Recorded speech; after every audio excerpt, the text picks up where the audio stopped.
All right, Calvin Johnson was one of the great receivers of his generation. He only played 9 seasons, retired after 2015, at a time when his salary cap number was about to spike to $24 million in early 2016. The Lions desperately wanted to know what he was going to do because they wanted to clear those numbers off the books.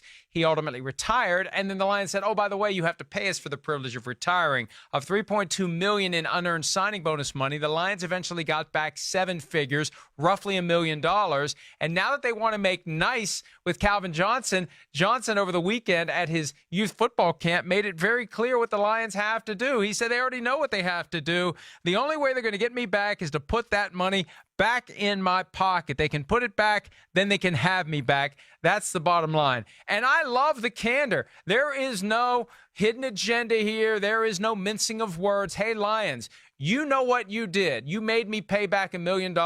You shouldn't have made me pay it back. So if you want to be my friend again, give me back my money. Yeah, well, first off, Calvin Johnson's a great guy, been around it before. This is not a guy that's like into doing this just for doing it. He's not trying to like create headlines. Second of all, yeah, come on, Detroit Lions. I don't know why they ever flirted with this disaster. Calvin Johnson, other than, Barry Sanders and maybe Billy Sims, I don't know. He's in the conversation for one of the greatest Lions of all time. Am I wrong with that, Mike? So you talk about that. And then, 2, this is the thing I think that bothers me about it and where I really side with Calvin Johnson.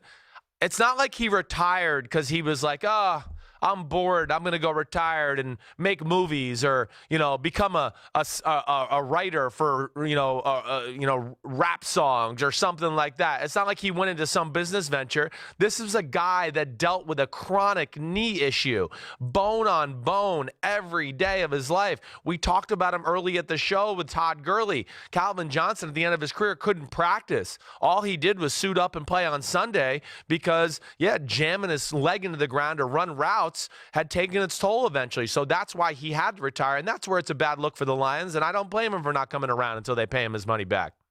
Well, and you mentioned Barry Sanders. I think the justification in seeking money back from Calvin Johnson is Barry Sanders was the original guy who paid back millions in signing bonus. Because the idea is the signing bonus isn't a lottery prize. It is advanced compensation for future services to be rendered. And you earn that money in every year that signing bonus is spread out. The easiest example, 4-year contract with a $4 million signing bonus. You earn that $1 million per year at a time. And so because they took it back from Barry Sanders, they were able to justify taking it back from Calvin Johnson. But, Johnson should have just said, I'm not retiring. Carry my $24 million under the salary cap. I'll show up and force you to cut me. And if he would have been cut, not only would have been able to keep the money, if he really did want to come out of retirement, and there was some flirtation about that a couple of years ago, the Lions wouldn't have been able to try to hold up someone for a draft pick. Right. He would have been able to go anywhere he wanted to go, sign whenever he wanted to sign.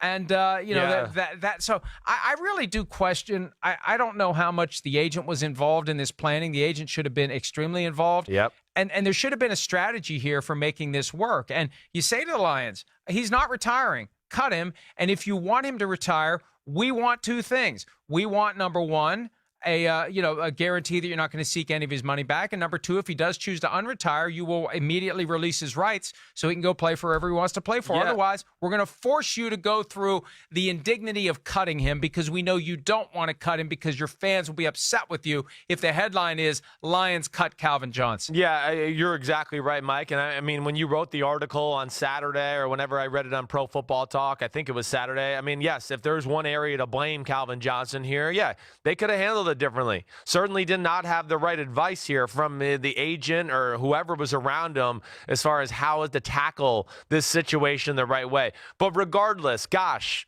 damn. The Detroit Lions, come on. For 9 years, all you were was Matthew Stafford and Calvin Johnson. And it was just, that's all there was to it. So there's a little Ndamukong Suh sprinkled in there. A little in there too. Okay, sure. You're exactly right. I don't want to disrespect him. But there it was. It was those 3 guys that carried the organization. They were the only names on the team. And I just think it's a bad look when you take money away from a guy. I understand he didn't earn it to that point. But it's not like I said, he was retiring because he just was like, I want to go sit on the couch and and drink beers. He couldn't do it anymore. His body was literally falling apart. He could not run routes. His knee had gotten to the point where he was not comfortable. I don't think it was literally falling apart. I don't think there was any zombie. He had not contracted any leprosy or something like that. But go ahead. I'm sorry. No, you know what I mean. It's bone on bone. There's meniscus issues. There's all of that. So that's where I side with the player in these kind of scenarios, and I'm good for him for drawing a line in the sand and saying, no, you're not going to get me back with like free services so you can use me as a Band-Aid to promote the Detroit Lions when you took money out of my pocket and made me pay you back for a lot of hard work, and the damaging of my falling apart knee was due to me sacrificing my body for this team on a weekly basis and jamming my leg into the ground over and over and over to run routes. So I'm with Calvin. How do you think this goes over in the locker room? In the locker room, Not then, now. Right now. When the players come together this week for OTAs and they're talking about that story, how do they react to it? Yeah, they're going to be like, oh, man, they don't mess around, these forwards. They don't mess around. They're going to ask for their money back. It looks as almost a little bit like they don't play favorites with anybody, and you're not going to get away with anything. I don't think there's going to be other big issue there, but other than, do they really appreciate their stars, I guess, is what's going to be the big question in the locker room. Well, they could fix this very easily. Calvin Johnson has given them the path. Write a check to him for the same amount of the check that he wrote to you. Quick break. More PFT Live coming at you right after this. Hi, I'm Mike Tirico, and thanks for watching. Make sure to hit subscribe for the latest news and highlights from NBC Sports.